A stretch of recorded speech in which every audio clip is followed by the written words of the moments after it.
Hi guys, Lindsay here with Storybook Family Farm. We are back into being really cold here. The last few days it's actually been rainy and really gloomy and dreary and crappy out, and it warmed up to being about 40s, mid 40s, something like that. I think one day it actually got up to 50, which pretty much turned everything in our yard into a miserable muddy mess.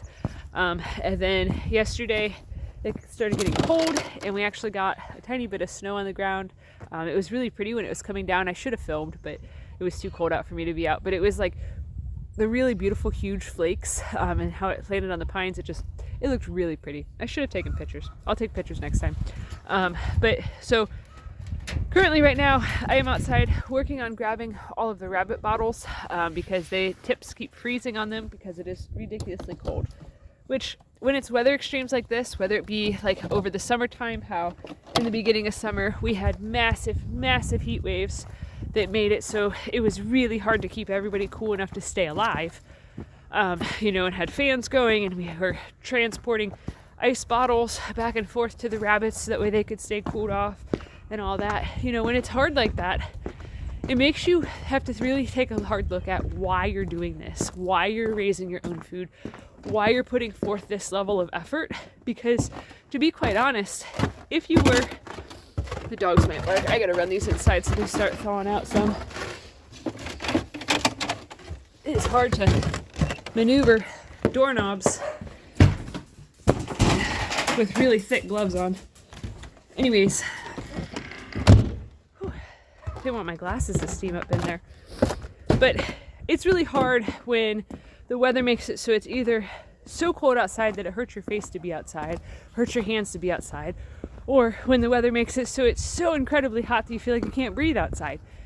It is very hard to want to continue this lifestyle, to want to keep going. And I suppose that it's more so than just in homesteading that life's like that.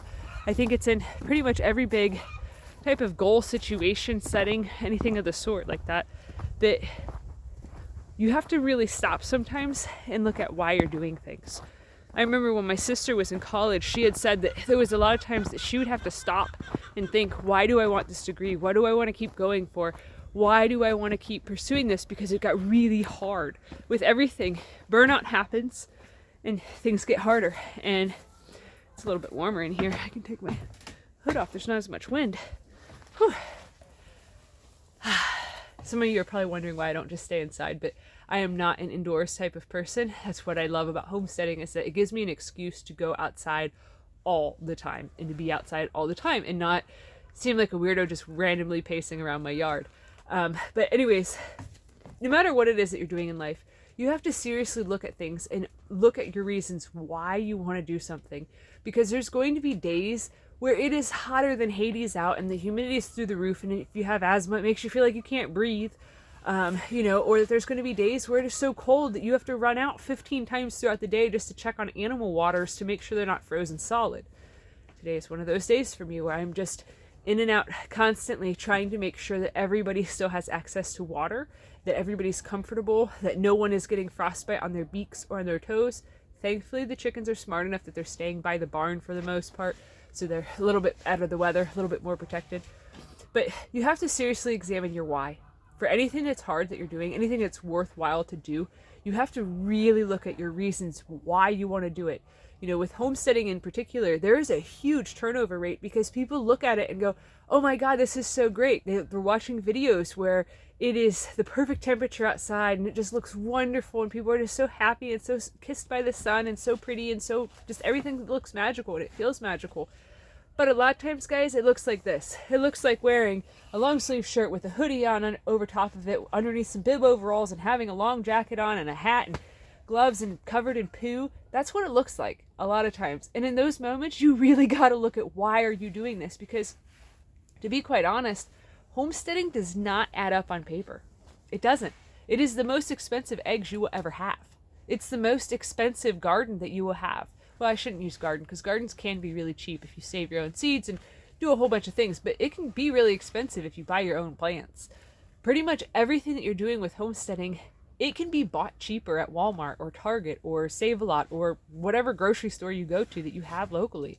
Everything is cheaper when you buy it at the stores pretty much. It's just one of those things of, what is your why? For me, my why is a little bit different than other people. For me, part of my why is that I get to spend so much time out in nature no matter what the weather is. I am someone that really depends on needing to be in nature so that way I can ground myself. And for me, homesteading, all the amount of work with it, all the amount of projects with it, it helps me stay grounded very well. So that way I'm always going, okay, I have this schedule, I have to do this, I'm going to do this, and then I'm going to do that.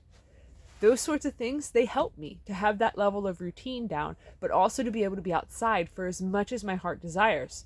Now, I don't really care for doing animal chores when it's pouring down rain or thunderstorming and there's lightning everywhere because, well, animal fencing is all metal and so are the gates, and it gets kind of sketchy a little bit, especially if your property is partially wooded and the woods are surrounding your barn. Makes things a little bit nerve-wracking, but you have to find your why. For me, the other reasons of my why is due to my spiritual beliefs. I want to be able to experience food that was grown with love, that felt love, that knew love, especially if it's an animal product. I want to know that that animal was actually loved and treated well, that it had a good life, not just a decent life where it's, 500 of them in, a 10 by 10 foot area or something ridiculous like that, like chickens are raised. I don't want that. For me, I'm a very sensitive person. I can tell if something was raised with love or not. Just like when I was a kid, I used to be able to tell if my grandma made my cookies with love or not. I used to ask my mom, are you sure you made this with love? Because it doesn't taste like it. I am someone that can essentially taste it. I can sense it. I can feel it. And there's something for me that's really magical about growing my own food, knowing that I put my hands in the soil, knowing that I did it with the seeds, knowing that I sowed my intentions in there, and then I got to reap the rewards. To me, something is very magical about homesteading, and that is honestly my why. That is my why for coming outside, besides the fact that I had to take care of the rabbits and, get them hay and do all those things. But that is my why for continuing on. When things get really, really, really hard, I think back to that amazing turnip that I ate the other day. It was the biggest turnip I've ever grown in my life. It was literally like this big. One turnip fed me and Tracy both, and that was our entire supper, was just that turnip. And I think back to that, or to other meals that I've had in the past, or to the most amazing tomato sandwich that I'd ever had with my own homemade artisan bread with homemade mayonnaise on it, and the seed was something that we had saved ourselves of a black cream tomato. And just having all of that come full circle, thinking about those different meals whenever it's really hard and how much it felt like it nourished not just my body but also my soul to indulge in that, that is my why. When it is hard like this, I just start thinking about all the amazing things that I've got to experience, that I've got to eat, that I've got to witness, that I got to watch, that I got to sense, that I got to smell, that I got to touch. I think about all of that and how immersive of an experience food is. And I think about how just beautiful the whole process is.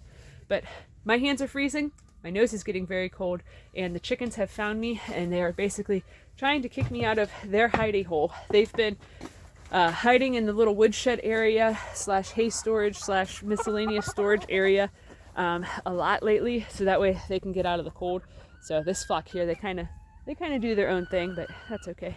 A lot of our older hens, they stay in the barn when it's cold like this. But so anyways, that's it for today. I gotta get in, I gotta get warmed back up. I'm gonna go stand by the fire for a little while, let myself thaw back out. So anyways, thanks for watching. Have a good one, guys.